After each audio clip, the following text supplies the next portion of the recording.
We compared his debate answers back in 2016 to the ones that he gave this week after the very first question on the issue of immigration. That is right there in his wheelhouse.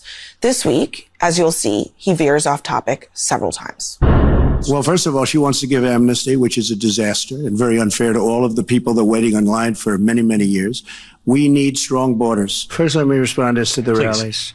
She said people start leaving. People don't go to her rallies. There's no reason to go. They're coming in illegally. Drugs are pouring in through the border. We have no country if we have no border. People don't leave my rallies. We have the biggest rallies, the most incredible rallies in the history of politics. The single biggest problem is heroin that pours across our southern borders. They're eating the dogs, the people that came in. They're eating the cats. They're eating the pets. The man's not capable of a solid thought. Damn! Okay, first of all, not that either answer was cohesive. At least with fascist number one on the left side, he remained full fascist on the one subject. Whereas fascist pet detective on the right, he can't remain cogent on any of the 14 subjects that he jumps back and forth between in his minutes of rambling. Also, on Charlottesville, that story has been, as you would say, debunked. Laura Ingraham, Sean Hannity, Jesse, all of these people, they covered it. If they go an extra sentence, they will see it was perfect. Now, as we all know, Trump captured headlines for all the wrong reasons at the debate, from his unhinged diatribe on Springfield, which as a result now 2 schools are being forced into evacuations because of threats, while residents are begging the GOP to stop spreading this dangerous lie.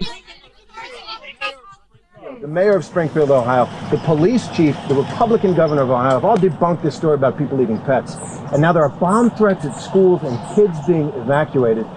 Why do you still spread this false story? The real threat is what's happening at our border, because you have thousands of people being killed by illegal migrants coming in and also dying. You have women dying as they come up. They're coming up in large groups. We call it a caravan. I think I came up with that name, but it's really what it is. 10,000, 15,000, 20,000 people. To more lies on abortion and the 2020 election. But one thing I don't think has been discussed anywhere near enough is how slow and cognitively unsound he appeared. From firstly confusing Virginia and West Virginia, something that if Biden did would anchor the front pages for weeks on end. They have abortion in the 9th month. They even have, and you can look at the governor of West Virginia, the previous governor of West Virginia, not the current governor, who's doing an excellent job, but the governor before, he said the baby will be born and we will decide what to do with the baby. In other words, we'll execute the baby. And that's why I did that, because that predominates, because they're radical. The Democrats are radical in that. And her vice presidential pick, which I think was a horrible pick, by the way, for our country, because he is really out of it. But her vice presidential pick says abortion in the 9th month is absolutely fine. He also says execution after birth. It's an execution, no longer abortion, because the baby is born, is okay.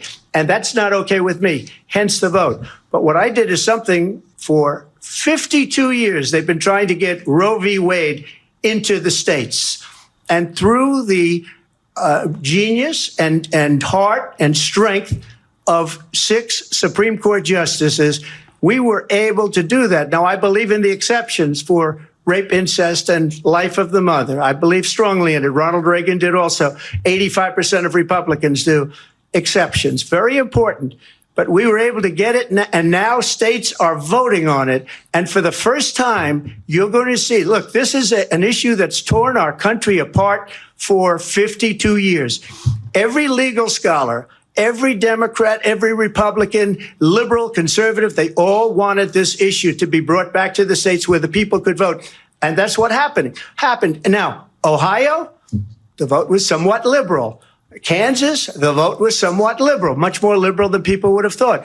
But each individual state is voting. It's the vote of the people now. It's not tied up in the federal government. I did a great service in doing it. It took courage to do it. And the Supreme Court had great courage in doing it. And I give tremendous credit to those 6 justices. There is no state in this country where it is legal to kill a baby after it's born. But as CNN's Abby Phillip laid bare in a devastating side-by-side, could not be clearer that the former president has lost a step or 4. We compared his debate answers back in 2016 to the ones that he gave this week. After the very first question on the issue of immigration, that is right there in his wheelhouse. This week, as you'll see, he veers off topic several times. Watch. Well, first of all, she wants to give amnesty, which is a disaster and very unfair to all of the people that are waiting on line for many, many years. We need strong borders. First, let me respond as to the rallies.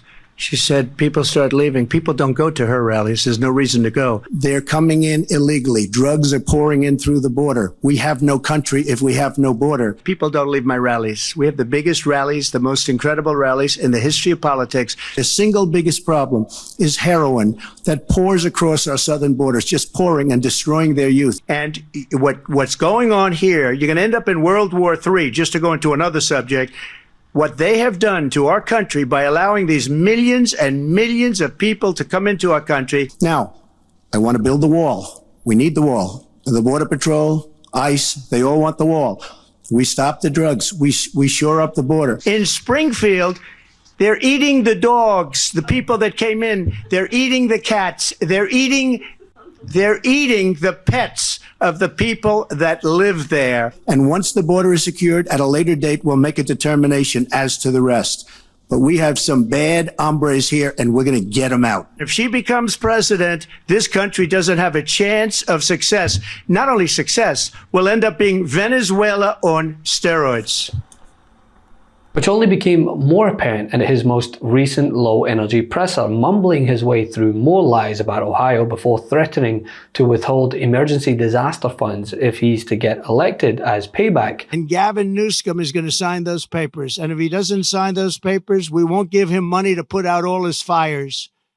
And for those who remember all too well how President Biden was treated after every slip-up, it's infuriating how little coverage there is on the running list of gaffes and mistakes that Trump makes on the regular, let alone his ability to even finish a sentence. It seems like it was only last week every major news outlet finally covered his answer to a question, this one on childcare, when almost every answer he gives is filled with generalizations, falsities, and extreme grammar deficiency. I know some smart rich people.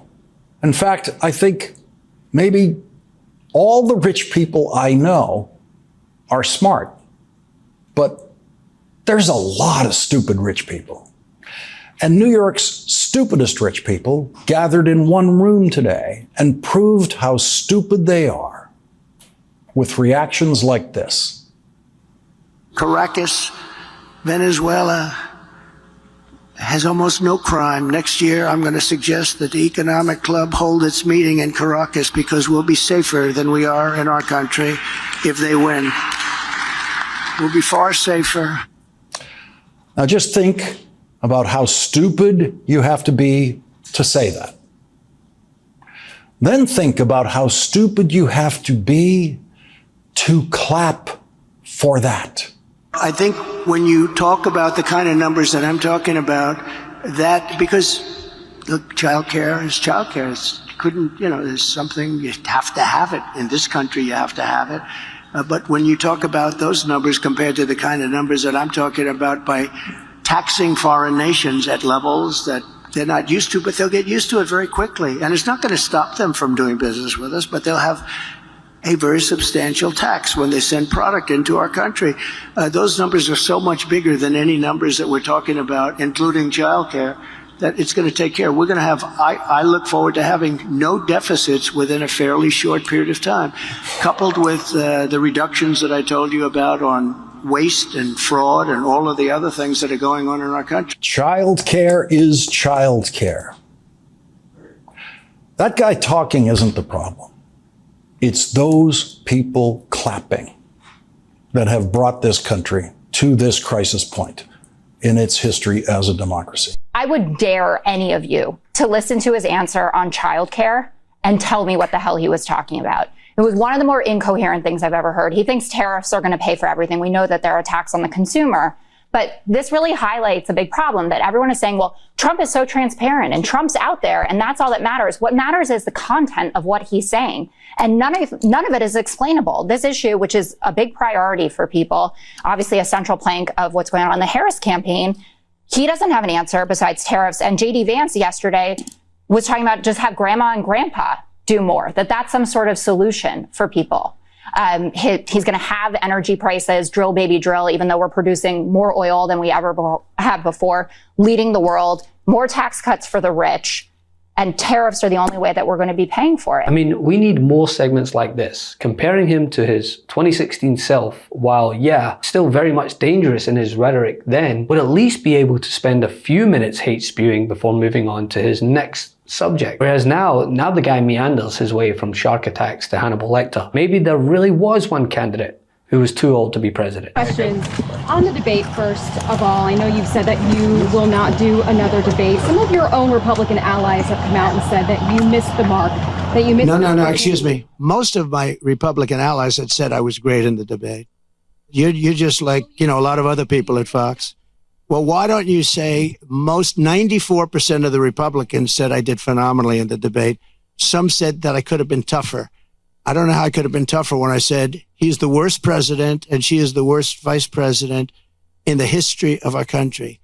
94% of the Republicans, and the only one that wouldn't, maybe a Mitt Romney or somebody like that. But we've gotten great praise for the debate. And based on the polls, like Rasmussen being up 6 today, the first poll out, based on the polls, obviously, I did well in the debate. Also, based on the debate polls, where I sometimes had, in one case, 92% win. So, look, you come from Fox. You shouldn't play the same game as everybody else. Love this video? Make sure you stay up to date on the latest breaking news and all things Meidas by signing up to the MeidasTouch newsletter at MeidasTouch.com/newsletter.